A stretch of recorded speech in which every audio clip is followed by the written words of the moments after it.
Staff Sergeant Elena Vasquez could hear the laughter through the briefing room walls before she even reached the door. Maintenance doesn't fly combat missions. Captain Morrison's voice carried clearly into the hallway. The betting started immediately. $20 says she can't even reach the rudder pedals. Someone else chimed in with doubled stakes that she wouldn't last 5 minutes in a real cockpit.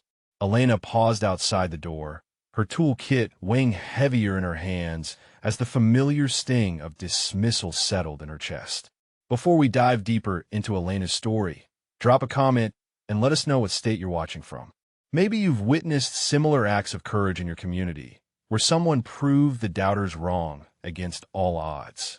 The morning briefing was supposed to start in 10 minutes, but Elena had arrived early to deliver her maintenance report on Thunderbolt 7. The A-10 Warthog had been her responsibility for 18 months. Every rivet and wire is familiar to her as her own heartbeat. She knew the aircraft's quirks better than most pilots knew their own flying habits. The slight vibration in the left engine at high RPM. The way the targeting system required an extra half-second to lock when the hydraulic pressure dropped below optimal. The precise angle needed for the cannon loading mechanism to cycle smoothly under combat stress. Through the partially open door, she watched 23 pilots gather around the mission board. Major Patterson stood at the front, his weathered face grave as he pointed to sectors marked in red on the tactical display. "We're down 2 pilots for today's close air support mission," he announced to the assembled group. Rodriguez is grounded with vertigo, and Lieutenant Chun is still recovering from his ejection last week. The room fell silent as the implications settled over them like desert dust. Elena stepped forward, her maintenance report clutched in her left hand. The conversation died as boots shifted against linoleum and chairs creaked under the sudden tension.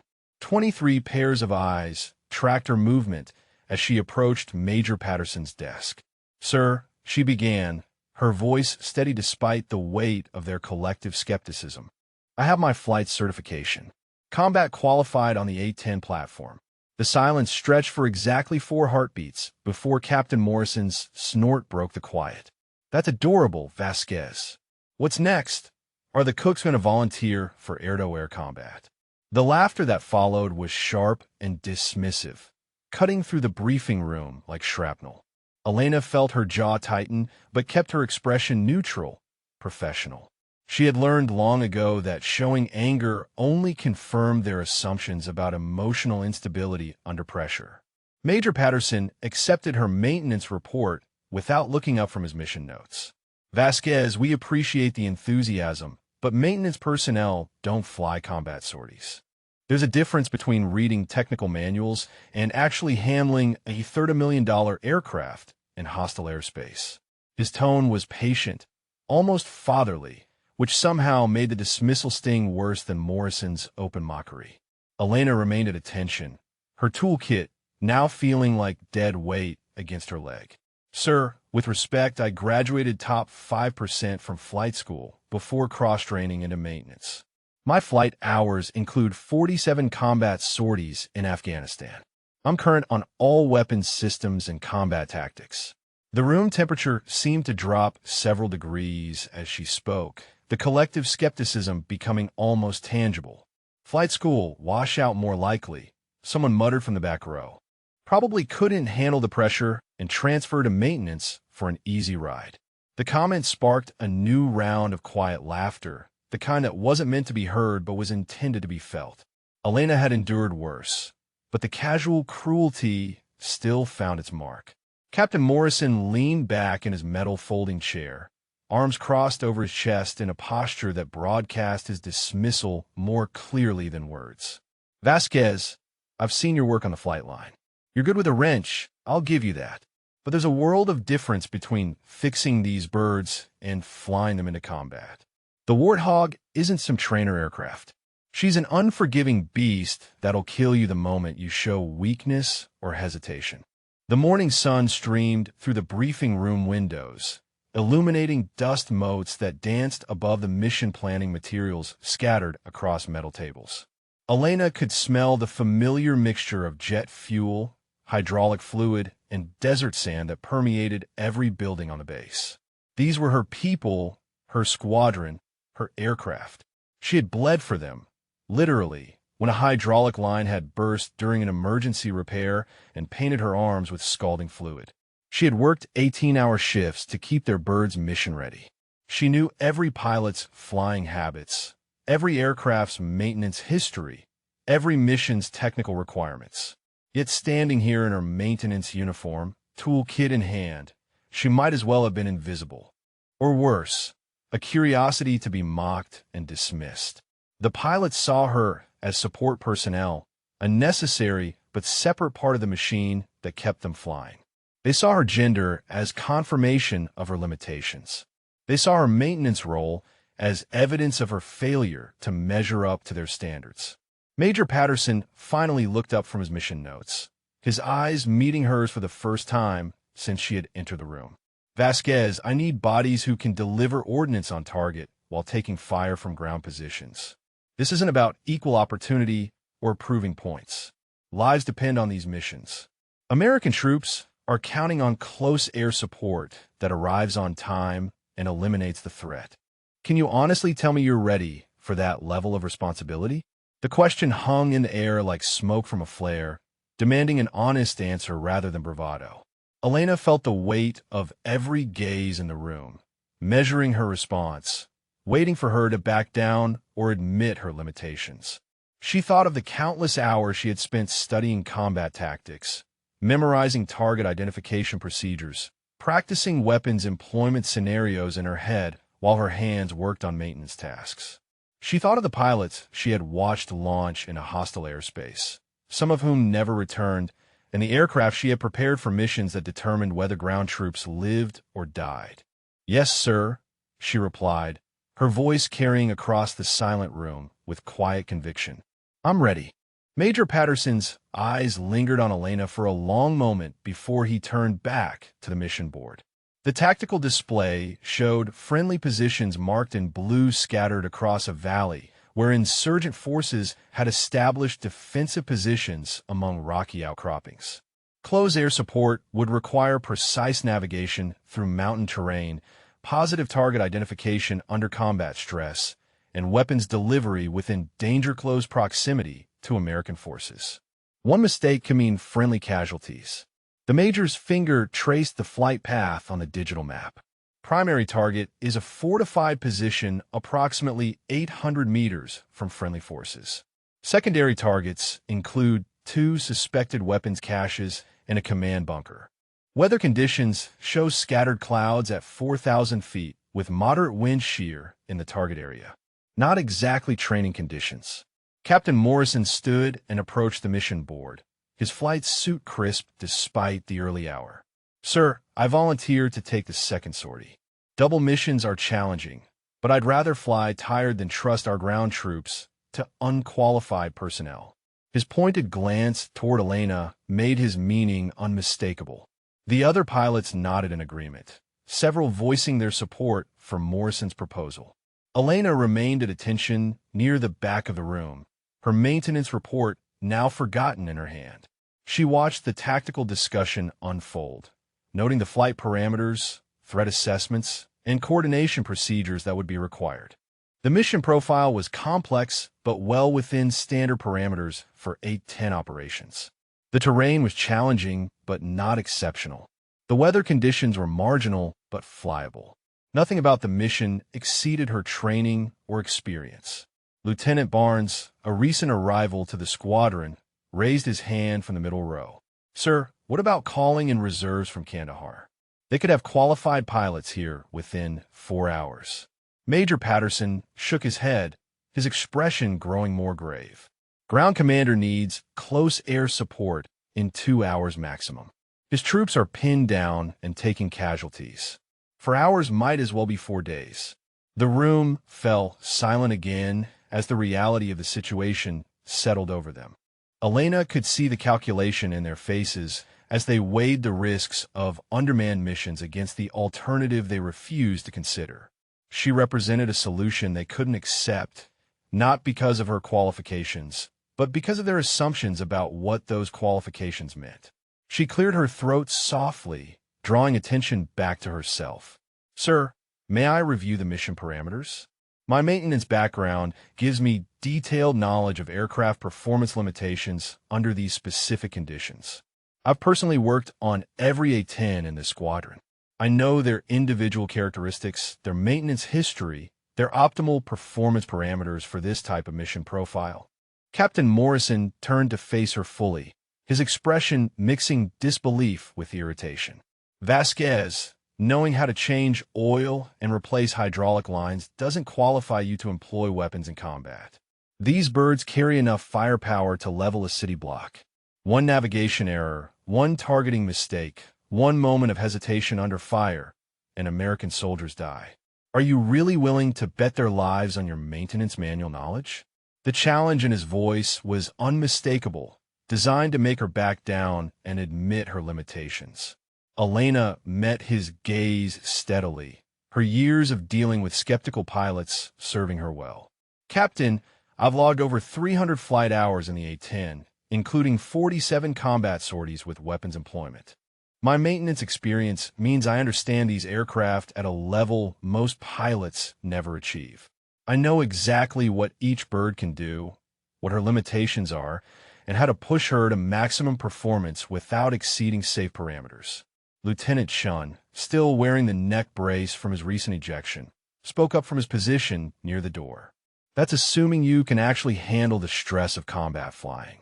Taking fire from ground positions isn't the same as reading about it in technical manuals. When tracers are coming up at you and your aircraft is taking hits, theoretical knowledge doesn't mean much if you freeze up or panic. Elena felt the familiar weight of their doubt pressing down on her like desert heat. Every conversation seemed to circle back to the same assumptions about her gender, her maintenance role, her perceived inability to handle combat stress. She had heard variations of these arguments countless times, from flight instructors who questioned her commitment to fellow maintenance personnel who couldn't understand her flying aspirations. Major Patterson consulted his watch, the mission timeline creating pressure that filled the room like rising water. Gentlemen, we need a decision. Ground Commander is expecting confirmation of close air support within the next 30 minutes. Morrison, can you handle a double mission safely? The captain nodded without hesitation, though Elena could see the fatigue in his eyes from the previous day's extended patrol. Sir, Elena said, stepping forward slightly. Request permission to demonstrate flight proficiency. Give me a check ride with any instructor pilot you choose. Let the evaluation speak for itself, rather than assumptions about my background or qualifications. Her proposal caught the room off guard, several pilots exchanging surprised glances at her directness. The major's weathered face showed the strain of command decisions that balanced mission requirements against personnel limitations. Vasquez, this isn't about hurt feelings or equal opportunity. This is about mission success and troop safety. I can't risk American lives on an untested pilot, regardless of their paper qualifications or enthusiasm. Elena felt the dismissal settling over the room like dust after an explosion, final and suffocating. But she also sensed something else in the major's tone, a hesitation that suggested he was weighing options he didn't want to consider. The pilot shortage was real. The mission timeline was unforgiving. Captain Morrison was already showing signs of fatigue that could compromise flight safety on a complex combat mission. Understood, sir, she replied, maintaining military bearing despite the crushing weight of their collective skepticism. But the offer stands. When you need a qualified pilot, I'm ready to prove my capabilities under whatever evaluation standards you deem appropriate. The room remained silent as she turned and walked toward the door, her toolkit feeling heavier with each step. Behind her, she heard Major Patterson's voice resuming the mission briefing, tactical details and coordination procedures filling the space her challenge had created. The pilot's attention returned to maps and weapon loads, radio frequencies and emergency procedures. They had dismissed her as effectively as if she had never spoken, never volunteered, never offered to risk her life for the same mission they considered their exclusive responsibility. Elena stepped into the hallway, the briefing room door closing behind her with a soft click that sounded like finality. The morning sun was climbing higher, promising another scorching day on the flight line, where she would return to her maintenance duties, her wrench and hydraulic fluid, her invisible but essential role in keeping their aircraft mission-ready. But the sting of dismissal burned hotter than any desert sun, and the knowledge of her unused capabilities weighed heavier than any toolkit. The flight line stretched before Elena like a concrete river, heat waves already beginning to shimmer despite the early hour. 6 A-10 Thunderbolts sat in their revetments, their distinctive twin engines and armored cockpits casting sharp shadows on the tarmac. She approached Thunderbolt 7, her assigned aircraft, running through the pre-flight inspection checklist that had become second nature over 18 months of maintenance duty. Behind her, she could hear the briefing room emptying as pilots dispersed to their aircraft. Captain Morrison's voice carried across the flight line as he discussed weapons loading procedures with his crew chief. Double mission means double ordnance, he was saying. Make sure we're loaded for maximum flexibility.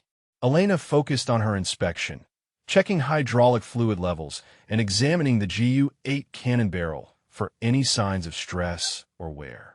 Sergeant Rodriguez approached from the maintenance shack, his clipboard thick with work orders and inspection reports. Vasquez, heard you caused quite a stir in the briefing this morning. Word travels fast on a base this size. His tone was carefully neutral, but Elena could detect the mixture of curiosity and concern that always accompanied discussions of her flying ambitions. Elena continued her inspection, running her hands along the aircraft's titanium bathtub that protected the pilot compartment. The armor was scarred from previous missions, each mark telling a story of close calls and successful returns. Just offer to help with the pilot shortage, Sergeant. Nothing more complicated than that. Rodriguez nodded slowly, but his expression suggested he understood the complications that simple offer had created. The sound of jet engines spooling up echoed across the flight line as the first sortie prepared for takeoff. Elena watched Captain Morrison's aircraft taxi toward the runway, the fully loaded Warthog moving with purposeful momentum. She knew every system on that aircraft, every maintenance requirement, every performance characteristic. In her mind, she could visualize the flight profile Morrison would follow, the tactical approaches he would use, the weapons employment procedures that would determine mission success. Chief Master Sergeant Williams appeared beside her workstation, his weathered face showing the strain of managing personnel and equipment under constant operational pressure. Vasquez, need to talk to you.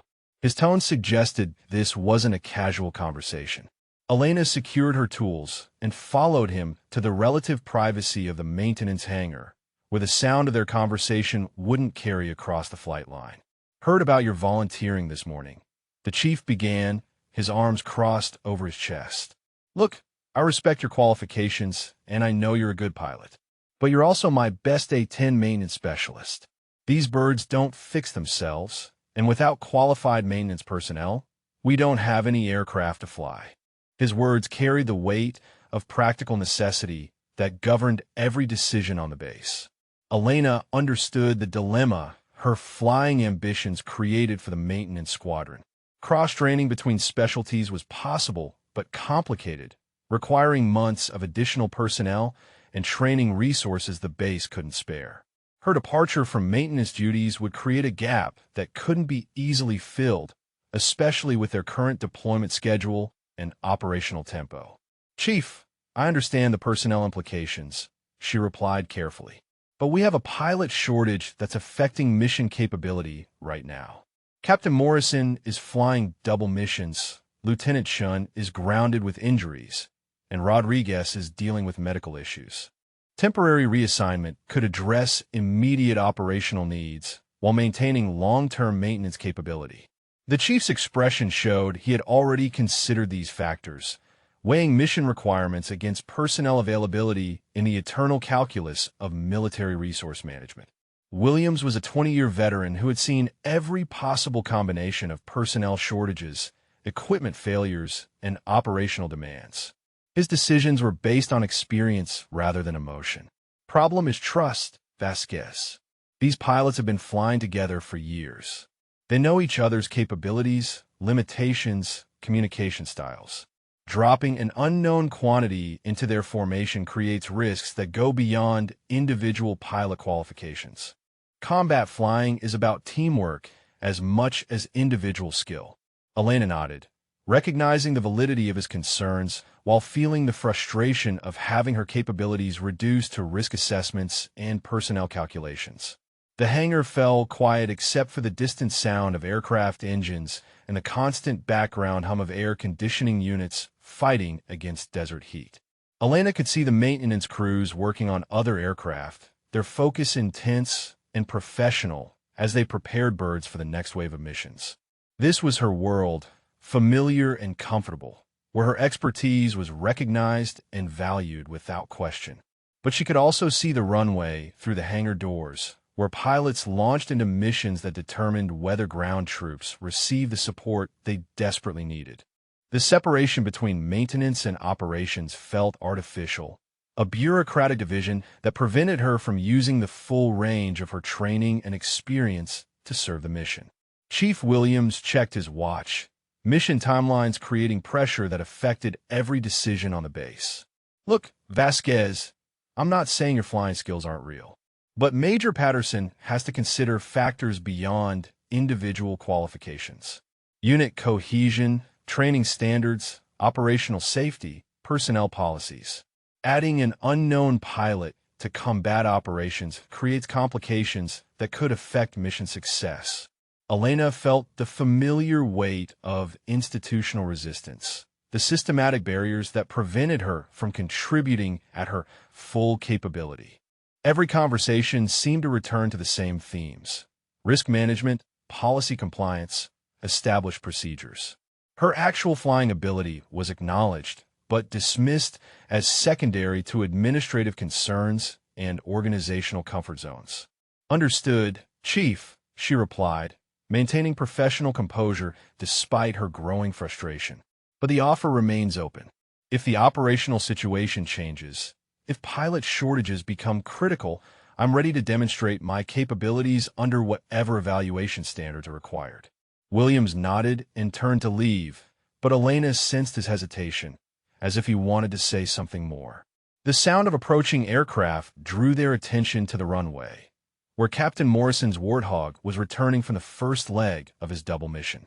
Elena could see the aircraft's configuration, weapons expended and fuel low, requiring rapid turnaround for the second sortie. The ground crew was already positioned for hot refueling and ordnance loading, their movements coordinated with the precision that kept operations flowing smoothly. Elena returned to her workstation, resuming the maintenance tasks that were her official responsibility, while part of her mind remained focused on the tactical situation unfolding around the base. Radio chatter from the control tower provided updates on friendly ground positions, enemy activity, and weather conditions that would affect the next wave of missions. She found herself mentally rehearsing approach procedures and target identification protocols, maintaining the mental edge that separated qualified pilots from maintenance personnel who happened to have flight training. The morning sun climbed higher, promising another day of scorching heat that would test aircraft systems and human endurance equally. Elena worked steadily on Thunderbolt 7, her hands performing familiar maintenance tasks while her mind processed the complex dynamics of squadron politics, operational necessity, and personal determination that would determine whether her flying skills would ever be recognized as more than an interesting footnote in her personnel file.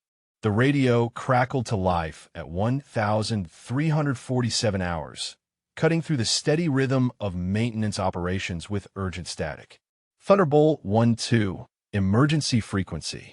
Mayday, mayday, mayday.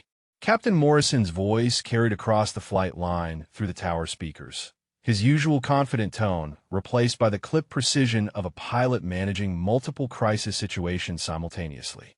Elena dropped her wrench and moved toward the maintenance shack where the emergency radio was monitored continuously. Other maintenance personnel converged from across the flight line, their faces reflecting the immediate transition from routine operations to emergency response. Chief Williams was already coordinating with the control tower, his radio handset pressed against his ear as he received updates on Morrison's situation. Aircraft has taken multiple hits from ground fire. Morrison's voice continued through increasingly heavy static.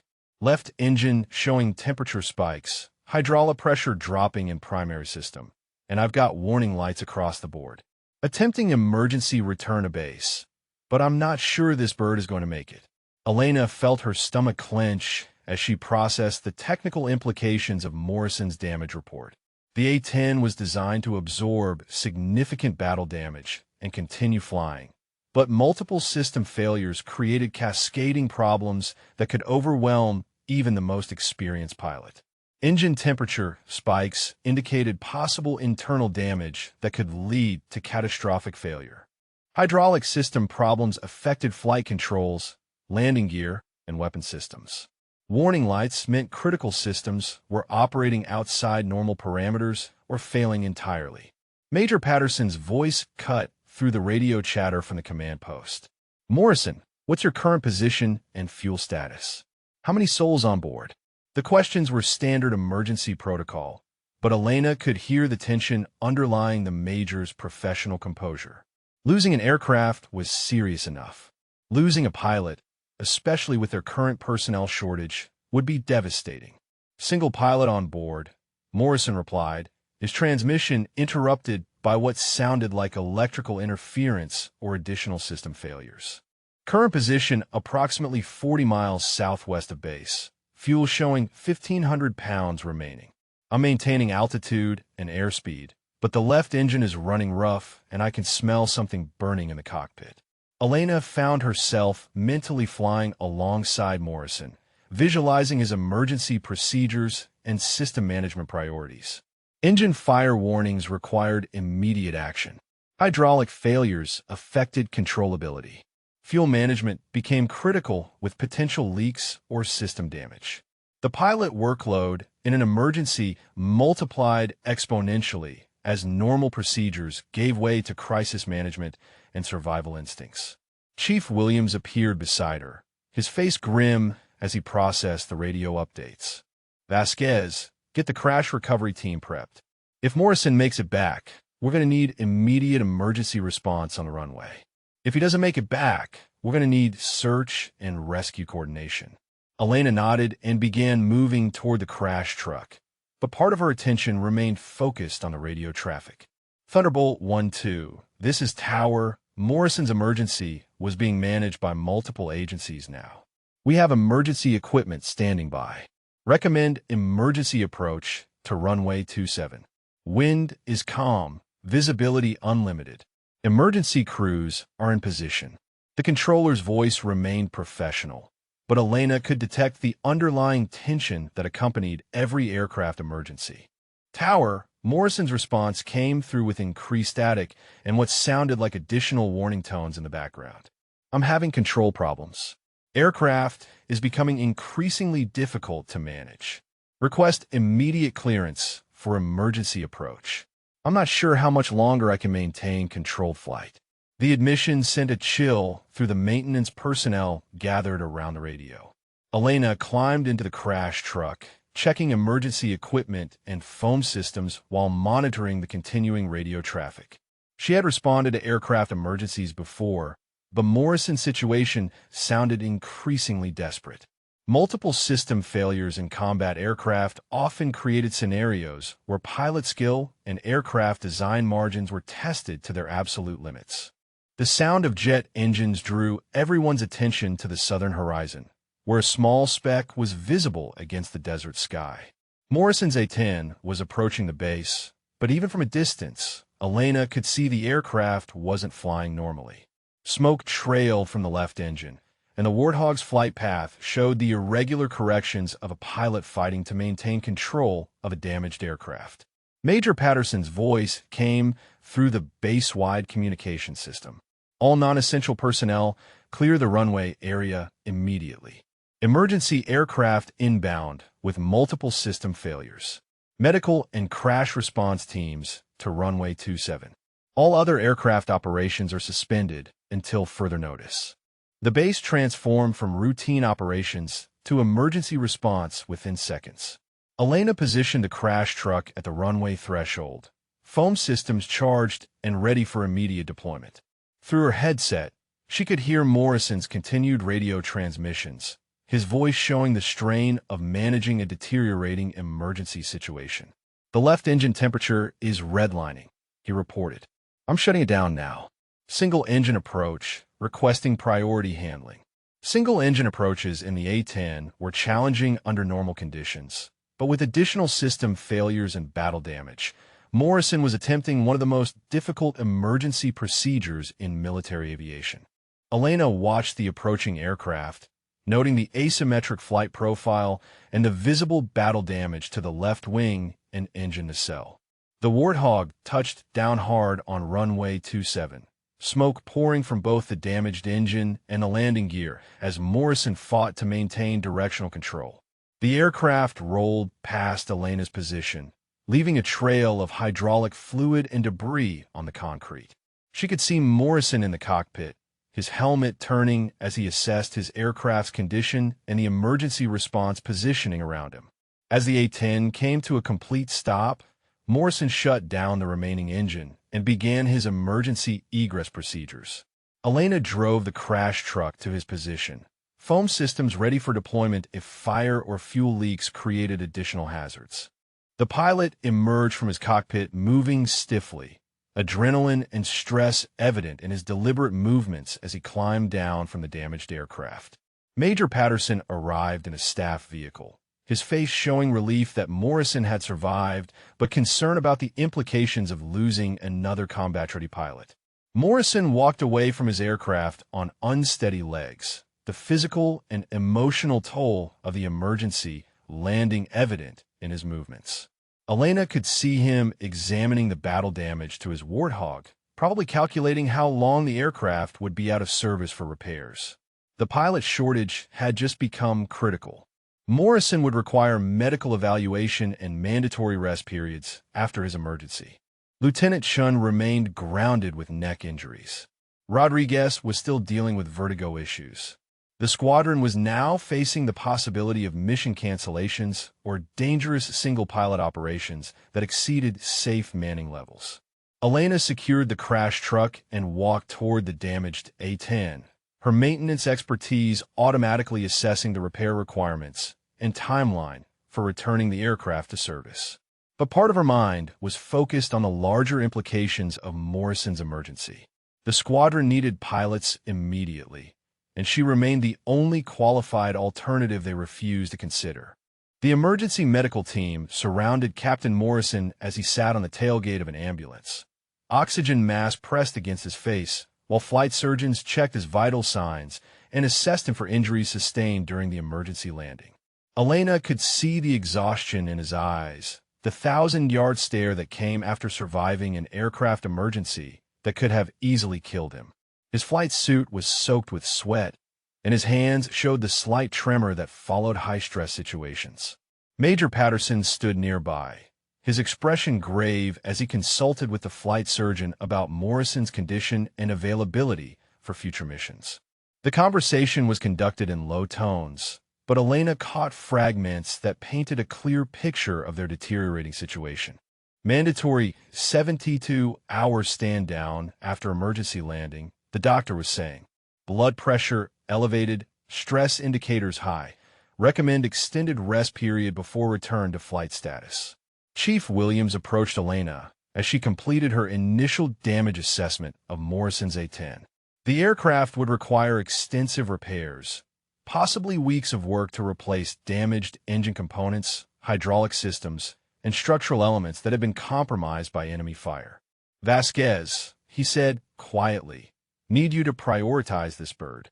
Strip parts from other aircraft if necessary, but get Morrison's Warthog back in the air as soon as possible."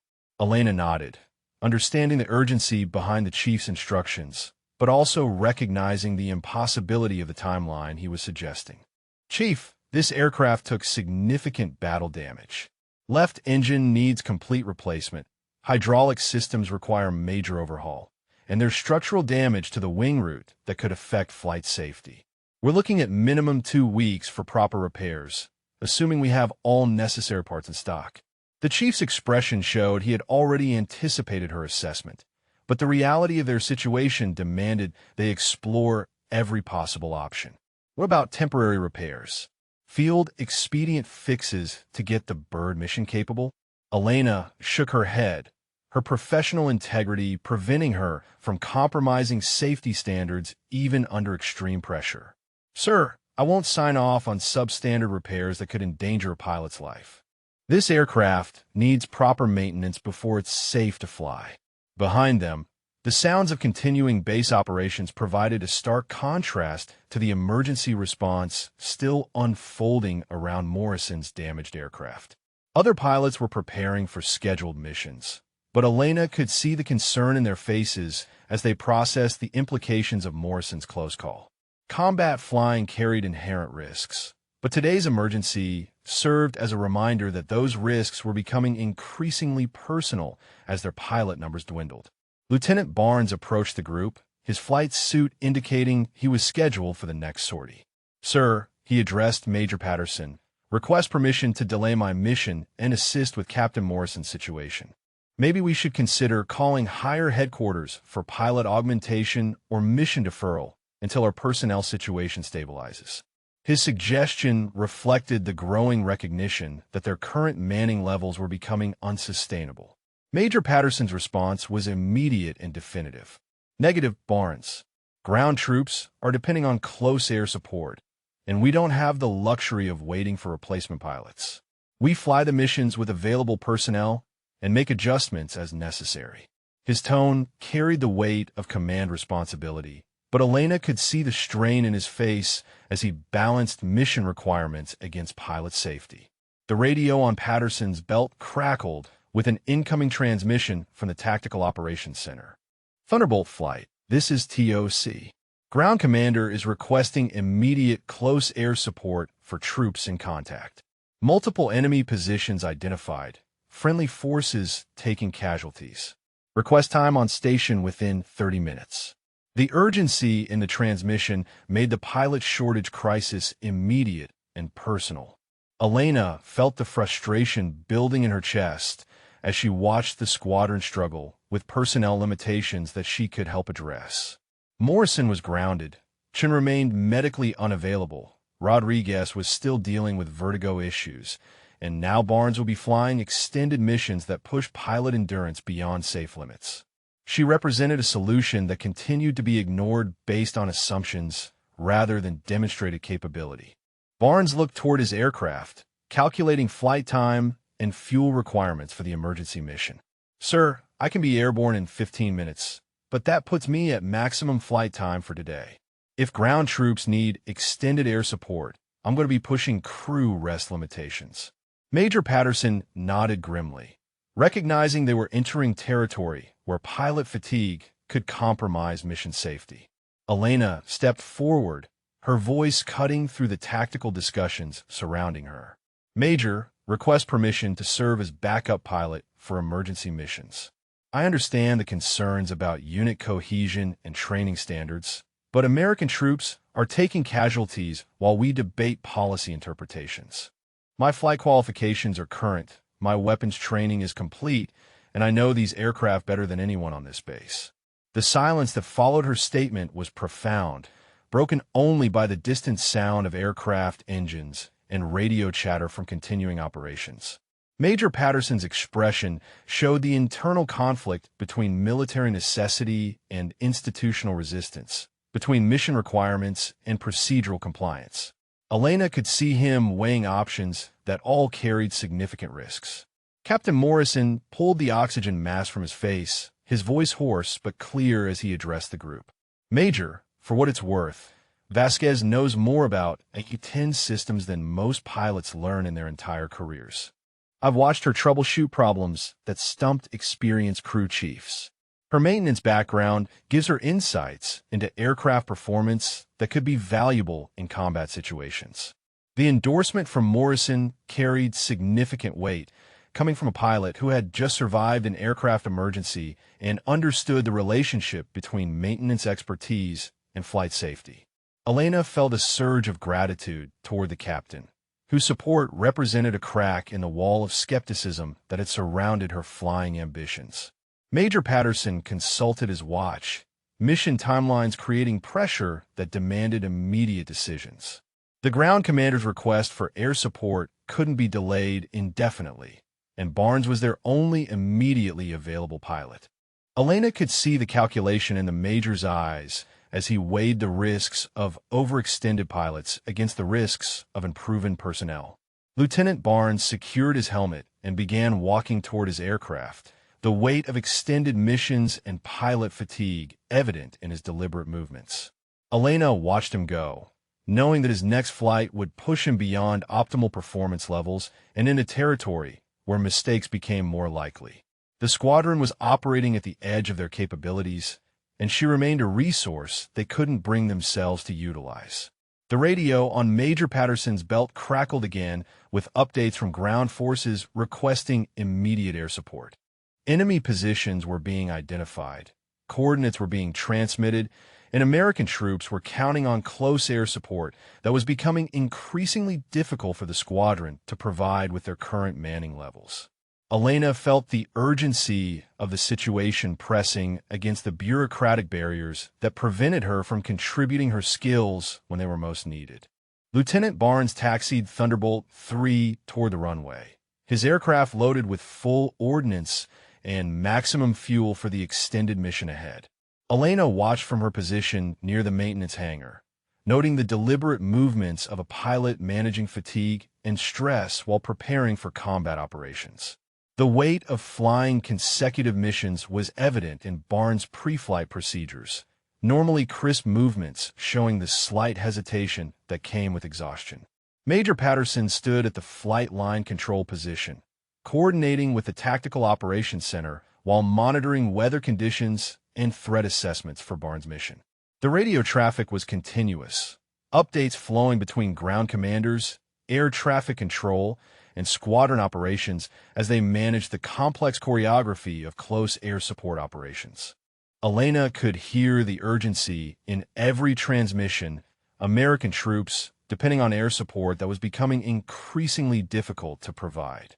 Chief Williams approached her workstation carrying a thick folder of maintenance reports and personnel evaluations. Vasquez, need to discuss your flight status and maintenance responsibilities. His tone suggested this wasn't a casual conversation, and Elena followed him into the relative privacy of the maintenance office where their discussion wouldn't be overheard by other personnel. Received a call from Wing headquarters about pilot augmentation. The chief began, settling into his desk chair, while Elena remained standing. They're asking about our internal resources, cross-trained personnel, anyone with current flight qualifications who could provide temporary assistance. Your name came up in the discussion. Elena felt her pulse quicken, recognizing this could be the opportunity she had been seeking to demonstrate her capabilities. The chief opened her personnel folder, reviewing flight records and training documentation that chronicled her progression from maintenance specialist to qualified pilot and back to maintenance duties. Your flight hours are impressive, weapons training is current, and your A-10 qualifications are valid. But Wing is asking hard questions about unit cohesion, training standards, and operational safety. They want detailed assessments before approving any cross-training assignments. Elena understood the bureaucratic process that governed personnel assignments, the layers of approval and risk assessment that protected commanders from criticism but often prevented practical solutions to immediate problems. Sir, what specific requirements would need to be met for temporary flight assignment? Her question was direct, focusing on actionable steps rather than abstract policy discussions. Williams consulted a second document, apparently guidance from higher headquarters about emergency pilot assignments. Comprehensive check ride with squadron instructor pilot, weapons employment demonstration, formation, flying evaluation, and emergency procedures assessment, plus psychological evaluation to ensure stress tolerance and unit integration capability. The list was extensive, designed to ensure thorough evaluation, but also creating delays that could prevent timely response to urgent manning needs. Through the office windows, Elena could see Barnes' aircraft disappearing into the distance, carrying the squadron's hopes for mission success along with the accumulated fatigue of extended operations. The sight reinforced her determination to contribute her skills when they were most needed, regardless of the bureaucratic obstacles that stood in her way. How long would the evaluation process require? She asked, calculating timelines against the immediate mission requirements that couldn't wait for extended assessment periods. The chief checked his watch, mission schedules creating pressure that affected every decision on the base.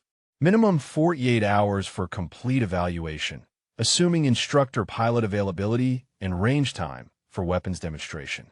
Could be longer if weather or operational requirements interfere. Elena felt frustration building as she processed the timeline implications. Barnes was flying missions that pushed pilot endurance beyond safe limits. Morrison remained grounded with mandatory rest requirements. Chin was still medically unavailable, and Rodriguez continued dealing with vertigo issues. The squadron needed immediate pilot augmentation, but the evaluation process would delay her availability for days while troops continued taking casualties. The radio on Williams' desk provided continuous updates from Barnes' mission, target coordinates, and engagement procedures, filling the small office with the sounds of combat operations. Elena found herself mentally flying alongside Barnes, visualizing approach procedures and weapons employment techniques, while part of her mind remained focused on the evaluation requirements that could qualify her for similar missions. "Chief," she said carefully, "request permission to begin evaluation process immediately. I understand the requirements and accept full responsibility for meeting whatever standards are established. The sooner we start, the sooner I can contribute to mission success and reduce the pressure on our remaining pilots." Williams nodded slowly, apparently expecting her response, but still weighing the implications of her request. "Problem is instructor pilot availability," he replied, consulting the duty schedule posted on his office wall. "Barnes is flying extended missions. Morrison is grounded. Chun is medically unavailable. That leaves Major Patterson as the only qualified instructor, and he's managing squadron operations plus his own flying responsibilities." Elena recognized the circular nature of their personnel shortage, the way limited resources created constraints that prevented solutions to their manning problems. The office door opened as Major Patterson entered, his flight suit indicating he was preparing for his own mission while managing squadron operations and emergency response to Morrison's aircraft damage. "Chief, needs status update on maintenance priorities and aircraft availability." His expression showed the strain of command responsibilities that seemed to multiply with each new crisis. Williams briefed the major on Elena's evaluation request and the requirements for temporary pilot assignment. Patterson listened carefully, his expression reflecting the same internal conflict Elena had seen earlier between military necessity and institutional procedures. The major's decision would determine whether her skills could be utilized when they were most desperately needed. "Vasquez," Patterson said finally, his tone carrying the weight of command authority. "I'm willing to authorize preliminary evaluation, but understand the standards will be identical to those applied to any squadron pilot. No shortcuts, no special considerations, no allowances for maintenance background.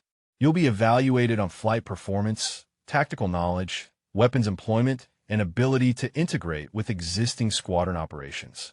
Elena felt a surge of hope mixed with determination as she processed the major's conditional approval. This was the opportunity she had been seeking, the chance to prove her capabilities under the same standards applied to every other pilot in the squadron. The evaluation would be challenging, but it represented recognition that her skills deserved serious consideration rather than dismissive assumptions. "Understood, sir," she replied, maintaining professional composure despite her excitement about the opportunity. "Request permission to begin evaluation immediately, subject to mission requirements and instructor availability. I'm ready to demonstrate flight proficiency under whatever conditions you deem appropriate." Patterson nodded and turned to leave, but Elena sensed his continued uncertainty about the precedent her evaluation would establish. The radio crackled with updates from Barnes' ongoing mission, target engagement reports, and damage assessments that reminded everyone of the immediate operational requirements that drove their personnel decisions. Elena returned to her maintenance duties, but part of her mind was already focused on the flight evaluation that could determine whether her years of training and preparation would finally be recognized as valuable contributions to mission success. Chief Williams secured her personnel folder, the documentation that would be required for her evaluation and potential assignment to flight duties. The process was beginning slowly and cautiously, but it represented progress toward utilizing her capabilities when the squadron needed every available resource to meet their operational commitments and support American troops, depending on their aircraft and expertise. The pre-dawn darkness carried the crisp bite of desert air as Elena walked toward Thunderbolt 5, her assigned aircraft for the evaluation flight. Major Patterson was already conducting his pre-flight inspection, his movements methodical and professional despite the early hour. The flight line was eerily quiet, most aircraft grounded until Elena's evaluation was complete and the maintenance crew could focus their attention on her performance rather than routine operations. Patterson looked up from his inspection checklist as Elena approached, his expression neutral but attentive. "Morning, Vasquez. Hope you're ready for a comprehensive evaluation, because I'm not planning to go easy on you just because you're maintenance personnel. This check ride will be conducted to the same standards we apply to any pilot assigned to this squadron, and failure in any area means immediate disqualification from flight duties."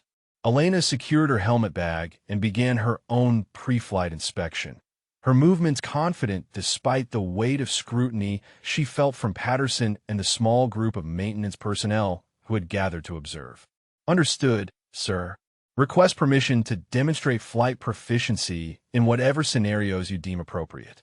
I'm prepared for any evaluation requirements you choose to impose." The Major consulted his flight card, a detailed list of maneuvers and procedures that would test every aspect of Elena's flying ability.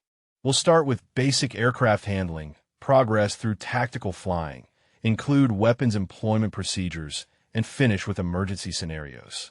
Total flight time approximately 2 hours, assuming you can complete each phase without major deficiencies." His tone suggested he expected her to struggle with the more demanding aspects of combat flying. Elena completed her pre-flight inspection and climbed into the cockpit of Thunderbolt 5. The familiar controls and instrument layout as comfortable as her own living room after months of maintenance work on identical aircraft. She began the engine start sequence, each switch position and procedure automatic after countless hours of system troubleshooting and repair work that had given her intimate knowledge of A-10 operations. Major Patterson's voice came through her headset as both aircraft prepared for taxi. "Vasquez, you'll take lead position for all phases of this evaluation. I'll be observing and providing instruction as necessary, but I want to see your decision-making process and flight management skills without excessive guidance. Show me what you can do when you're responsible for mission success." The Warthogs taxied toward the runway in formation, Elena's aircraft slightly ahead as she managed radio communications and navigation procedures. Her radio calls were crisp and professional, following standard protocols while demonstrating familiarity with local procedures and air traffic control requirements. She could feel Patterson's attention through the cockpit glass, every movement and decision being evaluated against squadron standards. Tower cleared them for takeoff on runway 27, the same strip where Morrison had made his emergency landing just days earlier. Elena advanced the throttles smoothly, feeling the massive twin engines respond with their characteristic low rumble as Thunderbolt 5 accelerated down the concrete. The aircraft lifted off precisely at the calculated rotation speed, climbing steadily into the clear morning sky. Basic aircraft handling went smoothly, Elena demonstrating proficiency in climbs, turns, descents, and formation flying that met or exceeded Patterson's expectations. Her movements were confident and deliberate, showing the muscle memory that came from extensive flight training combined with mechanical understanding that few pilots possessed. She knew exactly how the aircraft would respond to control inputs, because she had serviced every system that made those responses possible. The Major's voice crackled through the radio as they transitioned to tactical flying scenarios. Vasquez, simulate low-level penetration to target area, maintaining terrain following altitude while avoiding simulated surface-to-air missile sites. I want to see aggressive flying combined with sound tactical judgment. Show me you can think like a combat pilot, not just a maintenance technician. Elena pushed the throttles forward and descended toward the desert floor, her aircraft skimming above rocky terrain at speeds that left little margin for error. She wove between simulated threats, using natural terrain features for concealment, while maintaining precise navigation toward the designated target area. The flying required split-second timing and absolute confidence in both aircraft capabilities and personal skill levels. Patterson's evaluation became more demanding as they progressed through weapons employment procedures. Elena demonstrated proficiency with the Gu-8 cannon, simulated missile launches, and close air support coordination that required precise communication with ground controllers while managing multiple tactical considerations. Her maintenance background proved valuable as she explained system limitations and optimal employment parameters that impressed even the skeptical Major. The emergency procedures phase tested Elena's ability to handle aircraft malfunctions under combat conditions. Patterson simulated engine failures, hydraulic system problems, and electrical emergencies that required immediate response and sound decision-making under pressure. Elena managed each scenario professionally, her troubleshooting skills enhanced by maintenance experience that allowed her to understand system interactions at a level most pilots never achieved. As they returned to base, Patterson's voice carried a tone of grudging respect that hadn't been present at the beginning of the evaluation. Vasquez, your flying skills are definitely proficient, and your systems knowledge is exceptional. I'm impressed with your ability to handle emergency procedures and tactical scenarios. However, I still have concerns about your integration with existing squadron operations and your ability to handle the social dynamics of combat flying. Elena understood the unspoken implications of Patterson's assessment. Her technical skills were unquestionable, but doubts remained about her acceptance by other pilots and her ability to function effectively within the established squadron culture. The evaluation had proven her flying ability, but social integration represented a different type of challenge that couldn't be measured through standard check ride procedures. She followed Patterson through the approach and landing pattern, her aircraft touching down smoothly on runway 27 as maintenance personnel gathered to observe the conclusion of her evaluation flight. Elena taxied to the assigned parking spot and shut down the engines, knowing that the next few minutes would determine whether her demonstration had been sufficient to overcome the institutional resistance she had faced. Major Patterson climbed down from his aircraft and walked toward Elena's position, his expression thoughtful as he processed the results of her evaluation. Other squadron personnel began emerging from buildings around the flight line, apparently waiting for the Major's assessment of Elena's performance and his decision about her potential assignment to flight duties. Elena secured her aircraft and gathered her flight gear, the familiar post-flight procedures automatic despite the significance of this particular mission. She had demonstrated her capabilities under the most demanding evaluation standards the squadron could impose, but the decision about her future role remained in Major Patterson's hands. The evaluation was complete, but the real test of acceptance and integration was just beginning. The morning sun climbed higher above the desert horizon, promising another day of operational demands that would test the squadron's ability to meet mission requirements with their limited pilot resources. Elena's evaluation had proven her technical qualifications, but whether those qualifications would translate into operational assignments remained an open question that only time and continued performance could answer definitively. Major Patterson gathered the squadron pilots in the briefing room at 1,400 hours, the same space where Elena had first volunteered 3 days earlier.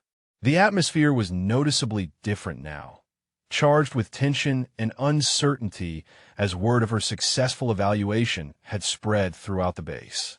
Elena stood at the back of the room, no longer carrying her maintenance toolkit, but wearing a flight suit that marked her transition from support personnel to potential combat pilot. The Major's expression was serious as he addressed the assembled group, his weathered face showing the strain of command decisions that balanced mission requirements against unit cohesion. "Gentlemen, and Sergeant Vasquez, we need to discuss our current pilot manning situation and the evaluation results from this morning's check ride." His formal tone suggested this briefing would establish new operational procedures rather than continue debating Elena's qualifications.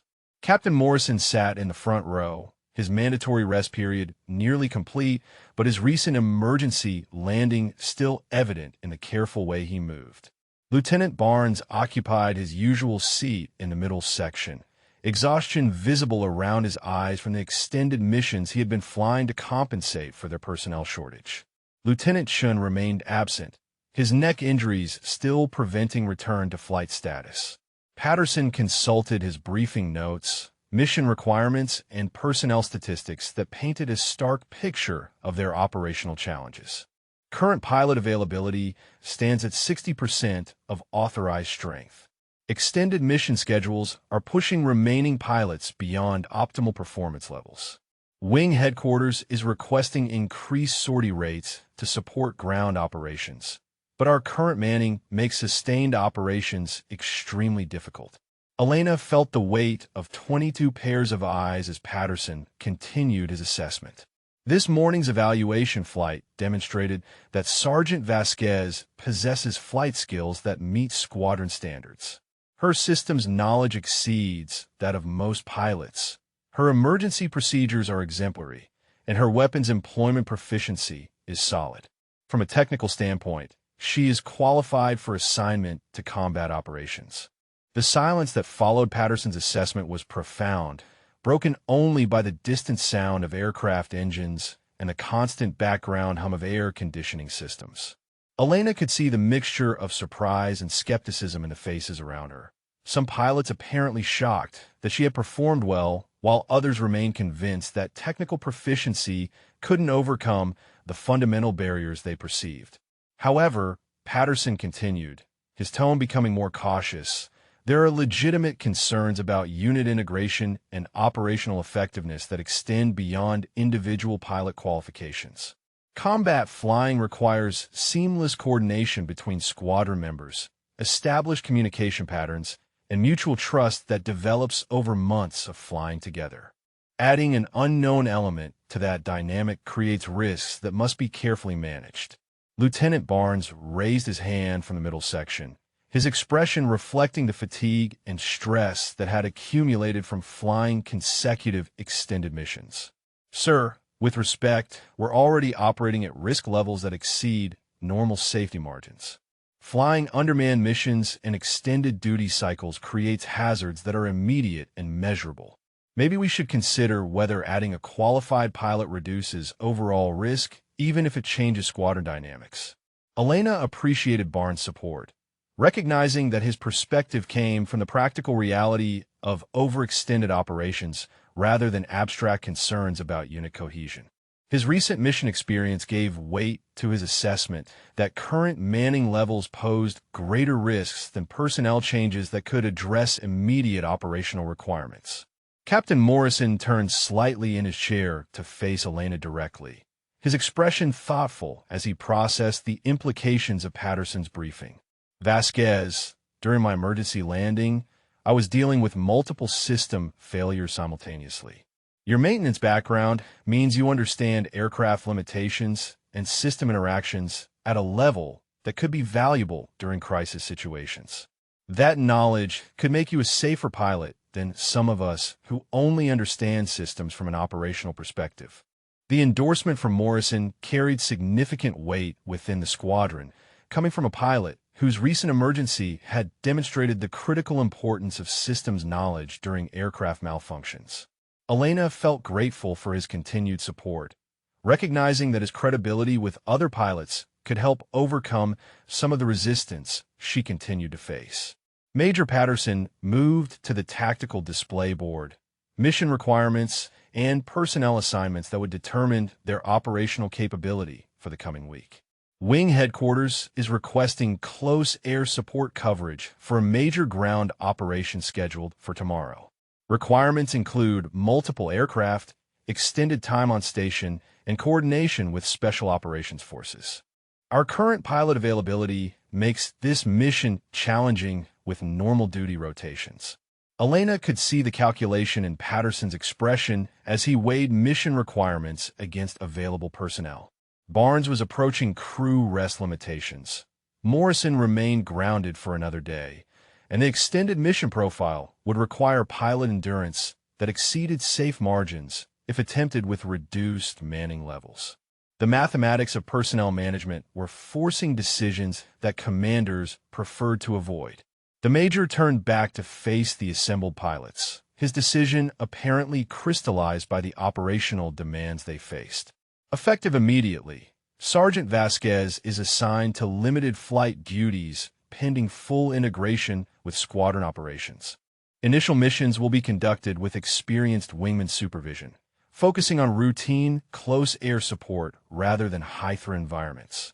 Performance will be evaluated continuously, with full operational status contingent on demonstrated effectiveness. Elena felt a surge of elation mixed with nervous anticipation as Patterson's words registered throughout the briefing room. This was the opportunity she had been seeking, the chance to prove her capabilities in actual combat operations rather than evaluation flights. The assignment was conditional and limited, but it represented recognition that her skills could contribute to mission success when the squadron needed every available resource. The reaction from other pilots was mixed, some nodding in apparent acceptance, while others exchanged skeptical glances that suggested continued doubts about her integration into their operations. Elena understood that Patterson's decision was based on military necessity rather than enthusiastic endorsement, and her performance in actual missions would determine whether conditional acceptance evolved into full operational status. Barnes approached Elena as the briefing concluded, his expression showing relief that additional pilot resources might reduce the extended mission schedules that had been pushing him toward exhaustion. Vasquez, glad to have another qualified pilot available. The workload has been brutal lately, and any help with mission coverage is welcome. His pragmatic acceptance was exactly the type of support Elena needed to establish credibility within the squadron. Captain Morrison paused near Elena's position as pilots dispersed from the briefing room, his recent emergency experience giving weight to his perspective on operational requirements. Looking forward to flying with someone who actually understands what makes these birds tick, he said quietly, "Your maintenance background could be valuable when things go wrong, and in combat flying, things go wrong regularly." Elena gathered her flight gear and mission materials, the weight of conditional acceptance balanced against the enormous responsibility of proving herself worthy of the trust Patterson had reluctantly extended. Tomorrow's mission would represent her first opportunity to demonstrate that technical qualifications could translate into operational effectiveness, that maintenance experience could enhance rather than limit combat performance. The briefing room emptied as pilots dispersed to prepare for their individual missions and responsibilities. Elena remained momentarily alone in the space where she had first volunteered, remembering the dismissive laughter and skeptical comments that had greeted her initial offer to help address their pilot shortage. The journey from maintenance personnel to conditional combat pilot had required persistence, competence, and ultimately military necessity that forced recognition of her capabilities despite institutional resistance. Elena stood before Thunderbolt 7 at 0530 hours, conducting her pre-flight inspection with the same methodical precision she had applied to maintenance tasks for 18 months. But today felt different. Today she would occupy the cockpit as pilot rather than technician, responsible for employing $30 million of combat aircraft in support of American troops engaged with enemy forces. The weight of that responsibility settled on her shoulders like desert sand, gritty and persistent. Lieutenant Barnes emerged from the operations building carrying mission folders and weather updates, his role as flight lead adding complexity to Elena's first operational sortie. The mission profile was straightforward close air support, providing cover for ground troops, conducting reconnaissance in force operations near suspected enemy positions. Standard procedures, routine coordination, the type of mission every A-10 pilot flew regularly. Yet Elena could feel the scrutiny from maintenance personnel and pilots alike as they observed her transition from support to combat operations. Barnes approached her aircraft, his expression professional but showing traces of the skepticism that still permeated squadron attitudes toward her assignment. Vasquez will maintain standard formation procedures throughout the mission. Stay on assigned frequencies. Follow my lead for all tactical decisions. And remember that ground troops are depending on us to provide accurate fire support if things go bad. His emphasis on following orders was unmistakable, a reminder that her conditional status meant limited autonomy. Elena secured her helmet and checked her survival gear, the familiar equipment feeling different when worn for combat operations rather than evaluation flights. Roger that, sir. We'll maintain position as assigned and await your direction for all tactical procedures. She understood the chain of command that governed military operations, accepting the limitations that came with provisional acceptance, while recognizing that performance rather than protest would determine her future status. The ground crew completed their final checks on both aircraft, ordnance loaded, and systems verified for the mission ahead. Elena climbed into Thunderbolt 7's cockpit, the controls and instrument displays as familiar as her own reflection despite the changed context of her presence there. She began the engine start sequence, each procedure automatic after countless hours of troubleshooting these same systems from outside the aircraft. Barnes' voice crackled through the radio as both warthogs prepared for taxi. Flight operations, Thunderbolt flight requesting taxi clearance for close air support mission. 2 aircraft, full ordnance load, estimated time on station 4 hours. His radio calls were crisp and efficient, establishing the professional tone that would govern their mission communications. The aircraft taxied toward runway 27. Elena maintaining precise formation spacing while managing radio frequencies and navigation procedures. She could see other squadron personnel watching from the flight line, some offering encouraging gestures, while others observed with expressions that suggested they expected her to struggle with the demanding requirements of combat flying. Tower cleared Thunderbolt flight for takeoff, the desert morning providing optimal flying conditions with unlimited visibility and calm winds. Elena followed Barnes down the runway, her aircraft lifting off smoothly as she maintained formation position throughout the departure sequence. The familiar sensation of flight felt different when combined with combat responsibility, more serious and consequential than evaluation or training missions. As they climbed toward cruise altitude, Barnes established contact with ground controllers who would coordinate their air support mission. Overlord, this is Thunderbolt Flight 2 A-10S with full ordnance load. Request tactical update and coordination procedures for close air support mission. The ground controller's response provided current enemy situation and friendly force positions that would determine their tactical approach. Elena monitored the tactical frequencies while maintaining formation, absorbing information about enemy positions, terrain features, and coordination requirements that would affect their mission execution. Her maintenance experience proved valuable as she processed technical data about aircraft performance and weapons capabilities that enhanced her understanding of tactical options available to their flight. The ground controller's voice carried urgency that made their mission immediate and personal. Thunderbolt Flight, we have friendly forces in contact with enemy positions approximately grid 41 SMD 234567. Troops are taking effective fire from fortified positions and request immediate air support. Coordinates and target descriptions follow. Elena felt her pulse quicken as routine close air support transformed into active combat operations. Barnes acknowledged the mission update and began coordinating approach procedures with Elena following his tactical decisions. Thunderbolt 2 will conduct high reconnaissance first to identify target areas and friendly positions. Stay in formation, observe my approach procedures, and be prepared to engage targets on my command. His instructions reinforced her subordinate role while preparing her for potential weapons employment. Elena could see the target area ahead, rocky terrain where ground troops were engaged with enemy forces occupying defensive positions among natural cover. Smoke markers indicated friendly positions, while muzzle flashes revealed enemy locations that would require precise weapons delivery to eliminate without endangering American forces. The tactical situation demanded exactly the type of close air support that 10 pilots trained extensively to provide. Barnes initiated his attack run, diving toward the target area while maintaining separation from friendly forces and coordinating with ground controllers. Elena watched his approach procedures, noting weapon selection and delivery techniques that she would be expected to replicate if called upon to engage additional targets.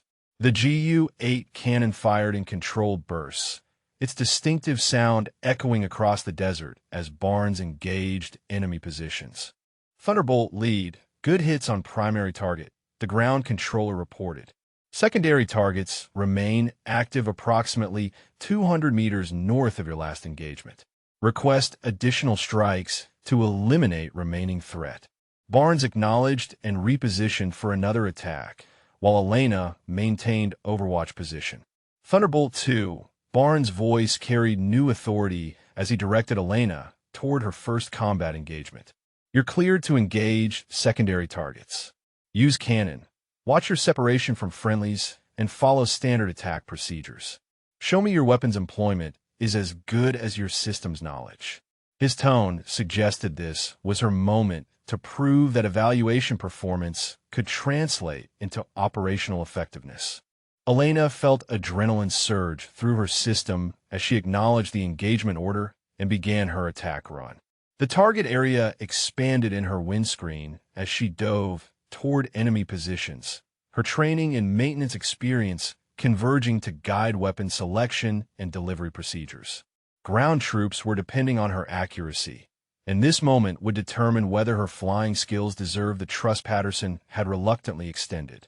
The Gu-8 cannon responded to her trigger pulls with devastating precision, 30mm rounds impacting exactly where her targeting system indicated. Enemy muzzle flashes ceased immediately as her weapons found their marks, the ground controller's excited voice confirming successful target elimination. Elena pulled off the target area, adrenaline mixing with satisfaction as she processed her first successful combat engagement. Outstanding shooting, Thunderbolt 2, Barnes transmitted, genuine respect replacing the skepticism that had colored his earlier communications. That was textbook weapons delivery under combat conditions. Ground troops confirm threat elimination and request battle damage assessment. Elena felt pride surge through her chest as she realized her performance had exceeded expectations rather than merely meeting minimum standards. The emergency klaxon pierced the afternoon quiet at 1,547 hours, its urgent wail cutting through routine base operations like a blade through silk. Elena looked up from her post-mission aircraft inspection, tools forgotten in her hands as the alert tone continued its relentless warning. Around the flight line, pilots and maintenance personnel dropped their current tasks and sprinted toward the operations building where emergency briefings were conducted for immediate response missions. Major Patterson's voice boomed across the base-wide communication system, his words carrying the gravity of life-and-death situations. All available pilots report to operations immediately. We have troops in contact requiring emergency close air support. This is not a drill. Repeat, this is not a drill. Elena secured her tools and joined the stream of personnel converging on the briefing room, her recent mission success weighing against the institutional skepticism that still surrounded her assignment. The operations center buzzed with controlled chaos as intelligence personnel updated tactical displays with real-time battlefield information.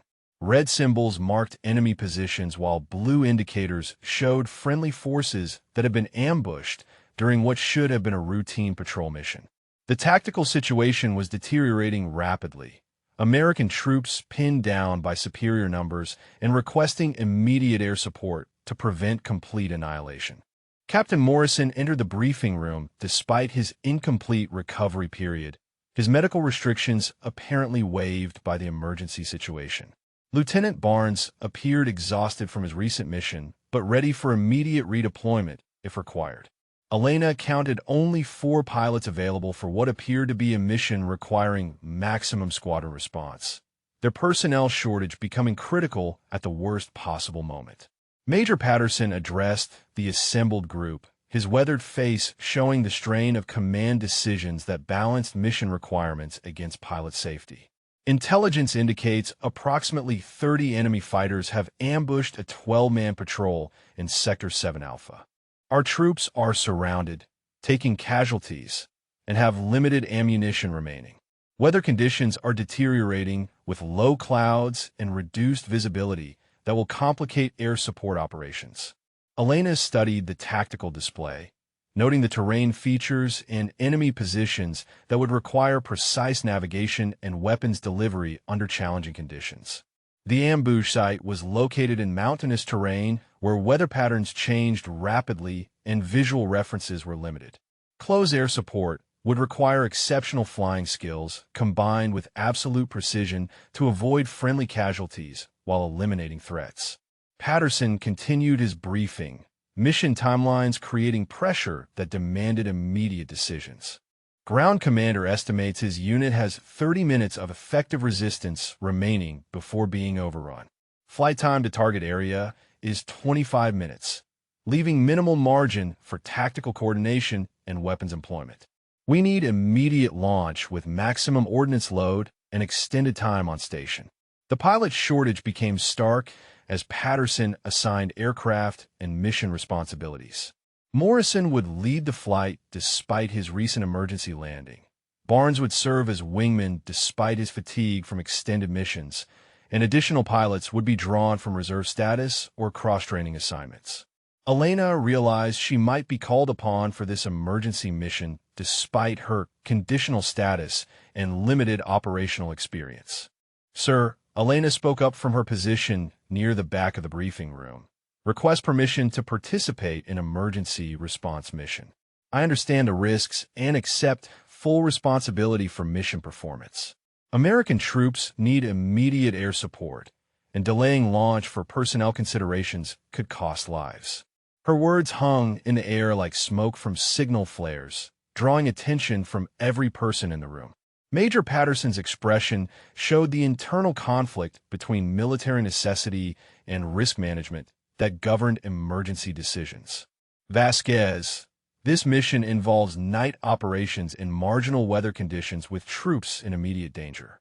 Combat experience and unit coordination become critical factors when lives depend on split-second decisions and flawless execution. Are you certain you're ready for this level of responsibility?"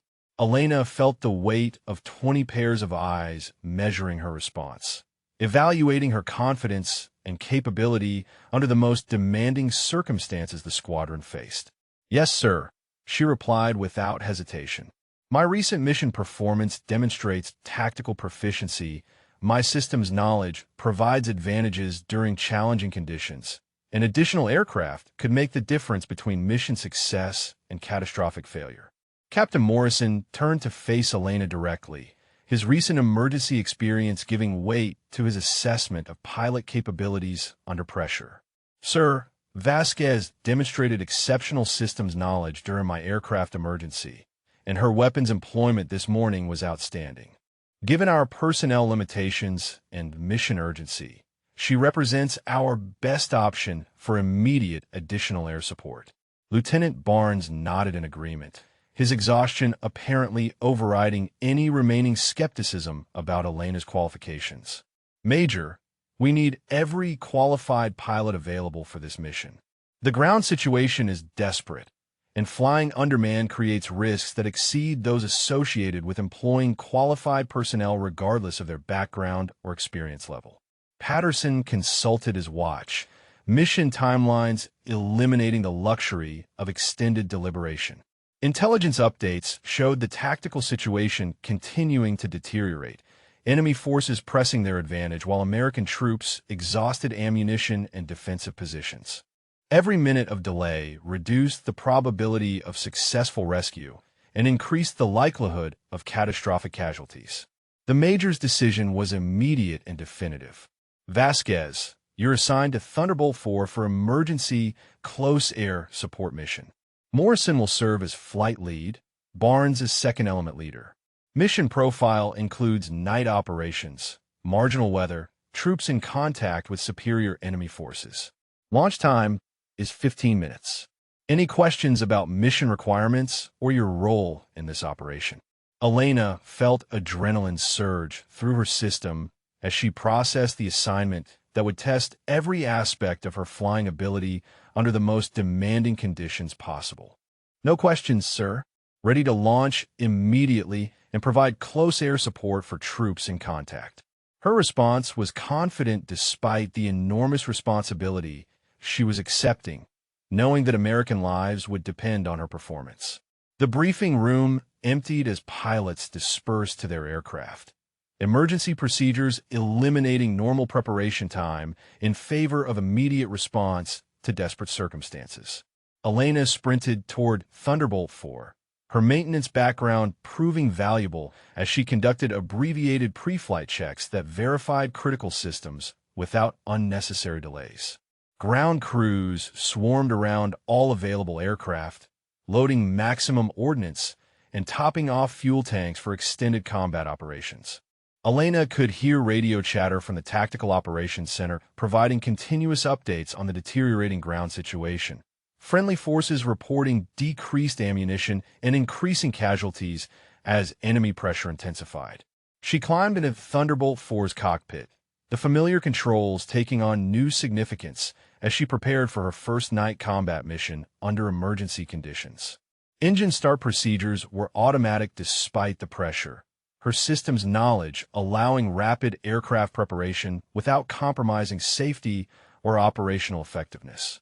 Major Patterson's voice crackled through the radio as Thunderbolt flight prepared for emergency launch. All aircraft, ground commander reports enemy forces massing for final assault.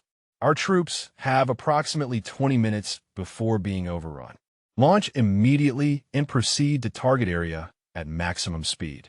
Lives depend on our response time and tactical effectiveness. Elena taxied Thunderbolt 4 toward the runway. Formation procedures abbreviated by emergency requirements that prioritized rapid response over normal coordination protocols. The mission ahead would test every aspect of her training and experience, while determining whether her transition from maintenance to combat operations could succeed under the most challenging circumstances the squadron faced. Thunderbolt flight climbed through deteriorating weather conditions as darkness fell across the desert landscape. 3 A-10 Warthogs racing toward a desperate tactical situation where American troops faced annihilation. Elena maintained formation position in Thunderbolt 4, her aircraft loaded with maximum ordnance, while storm clouds gathered ahead like dark prophecies of the challenges awaiting them. Lightning flickered in the distance, illuminating mountainous terrain where visibility would be reduced to near-zero conditions.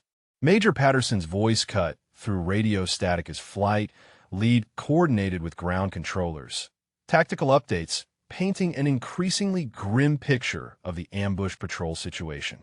Overlord, Thunderbolt flight requesting immediate tactical update. Ground commander reports enemy forces beginning final assault. Friendly ammunition critically low, casualties mounting. Estimated time to target area 12 minutes at current airspeed. Elena monitored multiple radio frequencies while managing aircraft systems, her maintenance background proving invaluable as she optimized engine performance and weapon systems for the challenging mission ahead. Storm conditions required precise navigation through mountain valleys where terrain clearance and weather penetration would test pilot skills to their absolute limits, while troops below fought for survival against overwhelming odds. The ground controller's response carried desperation that made their mission urgently personal.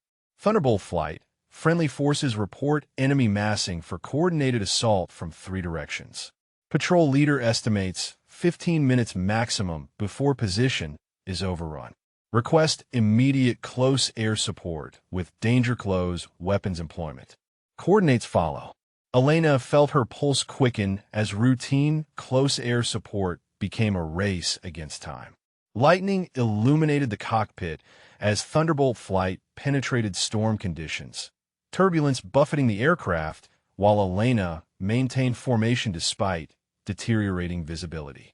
Her instruments showed they were approaching the target area, but mountain terrain and storm clouds created navigation challenges that required exceptional flying skills combined with absolute precision in weapons delivery to avoid friendly casualties. Captain Morrison's voice carried tension as he coordinated approach procedures through increasingly difficult conditions. Thunderbolt flight began descent to attack altitude.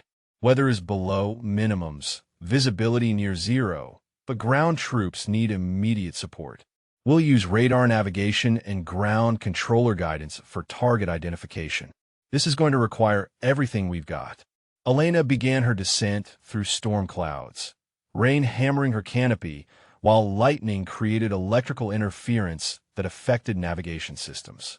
Her maintenance knowledge proved critical as she diagnosed and compensated for weather-related equipment problems that would have confused pilots without her technical background. She knew exactly which systems were failing and how to work around their limitations. The target area emerged through storm conditions as a confusion of muzzle flashes and smoke. Friendly forces marked by infrared strobes, while enemy positions revealed themselves through weapons fire that was concentrating on the surrounded American patrol. Elena could see the tactical situation clearly despite challenging visibility. Her understanding of A-10 sensors and targeting systems allowing precise target identification under conditions that tested pilot capabilities.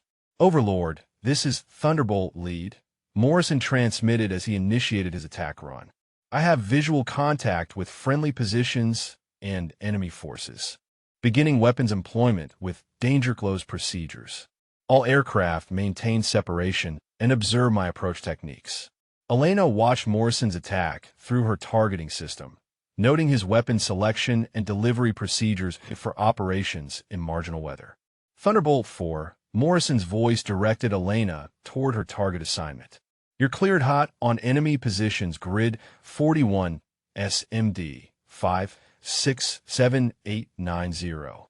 Use cannon and rockets, extreme danger close to friendlies. Your maintenance background means you understand weapons effects better than most pilots. Show me that knowledge translates into precision under combat conditions. Elena acknowledged the weapon's clearance and began her attack run, diving through storm conditions toward enemy positions that were barely visible through rain and darkness. Her targeting system struggled with weather interference, but her technical knowledge allowed her to compensate for equipment limitations while maintaining precision that would be critical for danger-close weapons employment. The GU-8 cannon responded to her trigger pulls with devastating accuracy, 30mm rounds finding their targets despite challenging visibility and weather conditions. Elena's understanding of weapons ballistics and system performance allowed her to adjust for environmental factors that affected projectile trajectory, her shots impacting exactly where ground troops needed enemy suppression. Outstanding weapons delivery. Thunderbolt 4. The ground controller's excited voice confirmed successful target engagement. Enemy assault has been disrupted. Friendly casualties have stopped. Patrol leader reports immediate threat neutralized. Request continued close air support, while friendly forces consolidate defensive positions. Elena pulled off target and repositioned for additional weapons employment, her performance under extreme conditions proving that maintenance experience enhanced rather than limited combat effectiveness. Storm conditions continued to challenge all pilots, but her technical knowledge provided advantages that allowed sustained operations when weather defeated normal flying procedures. Lightning struck nearby as Elena coordinated with Morrison for continued close air support. Electrical discharge, creating temporary instrument failures that required immediate troubleshooting under combat conditions. Her maintenance background proved invaluable as she diagnosed and corrected system problems that would have forced other pilots to abort their missions during critical moments.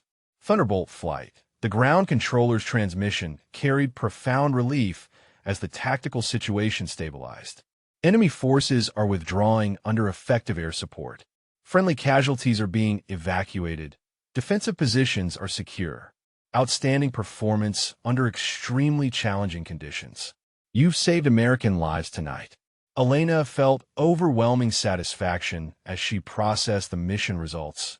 Her transition from maintenance personnel to combat pilot validated under the most demanding circumstances possible.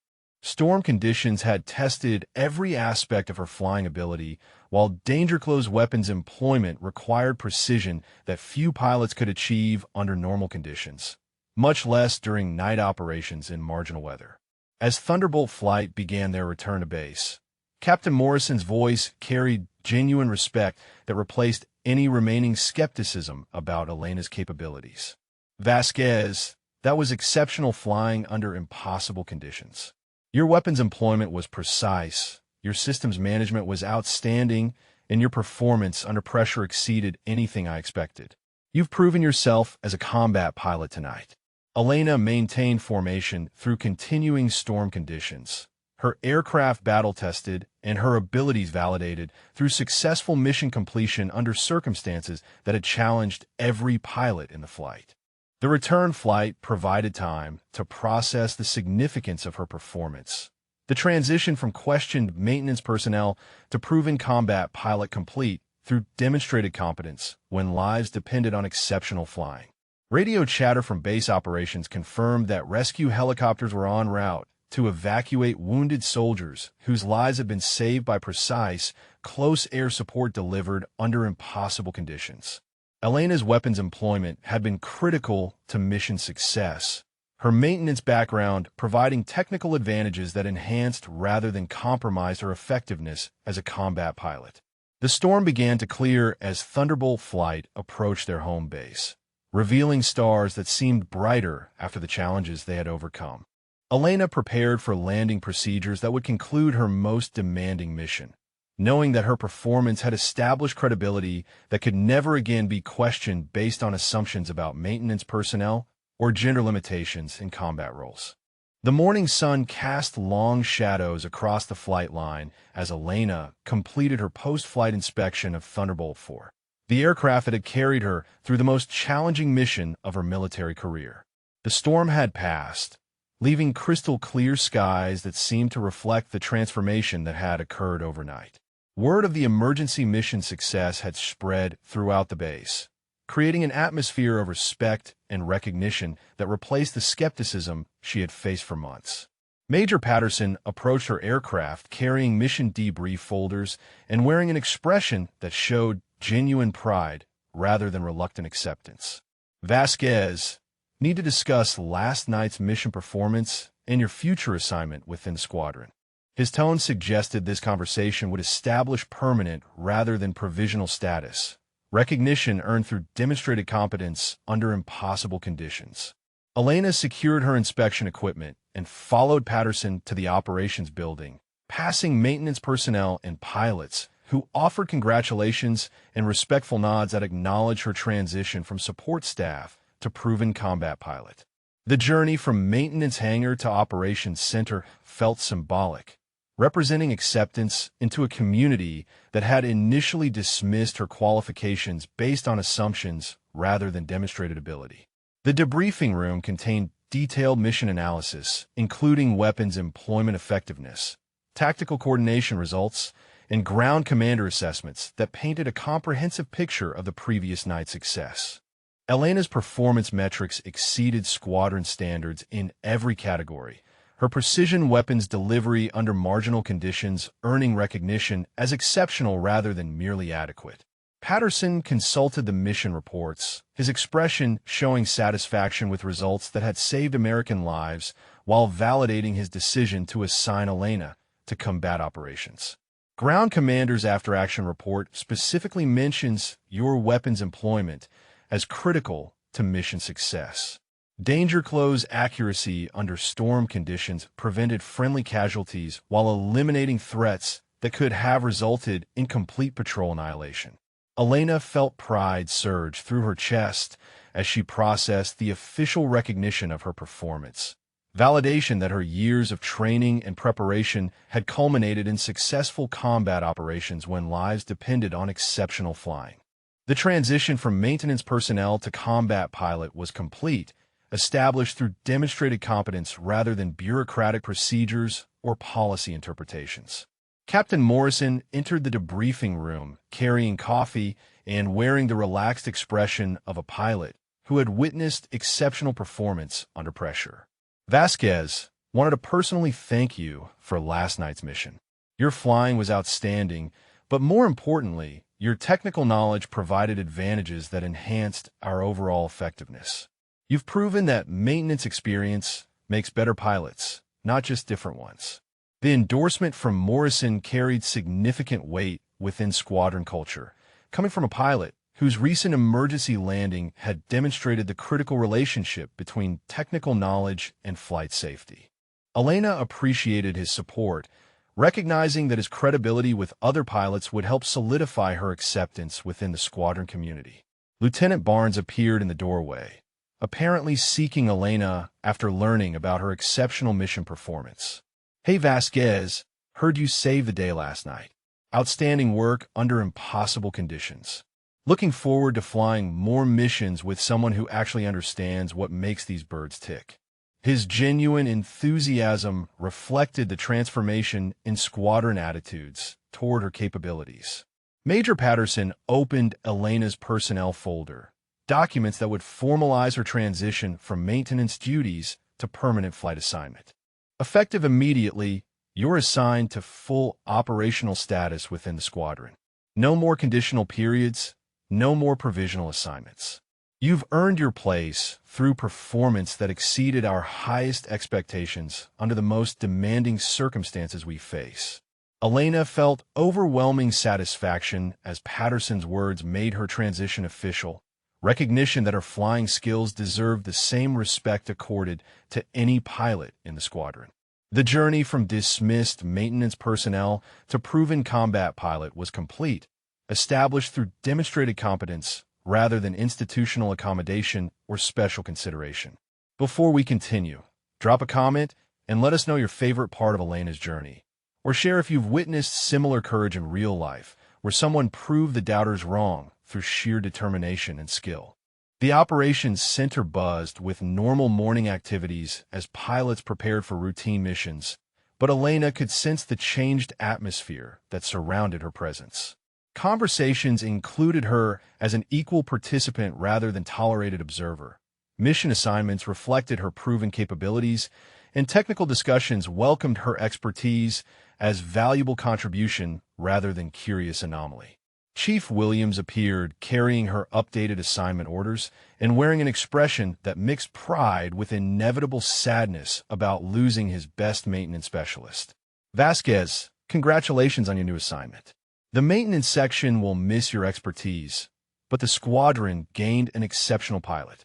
Your technical knowledge combined with proven flying skills makes you valuable in ways most pilots never achieve." Elena appreciated the chief's recognition, understanding that her departure from maintenance duties created challenges for personnel who had depended on her expertise. But she also recognized that her transition demonstrated possibilities for other maintenance personnel who possessed hidden talents that institutional assumptions prevented from being utilized.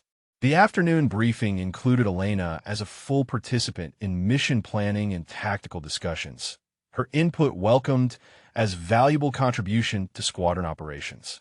Her unique combination of maintenance expertise and proven combat performance provided perspectives that enhanced overall mission effectiveness, while demonstrating the benefits of utilizing personnel capabilities regardless of traditional role limitations.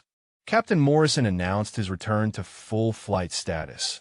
Medical restrictions lifted after his successful recovery from the emergency landing that had initially created their pilot shortage.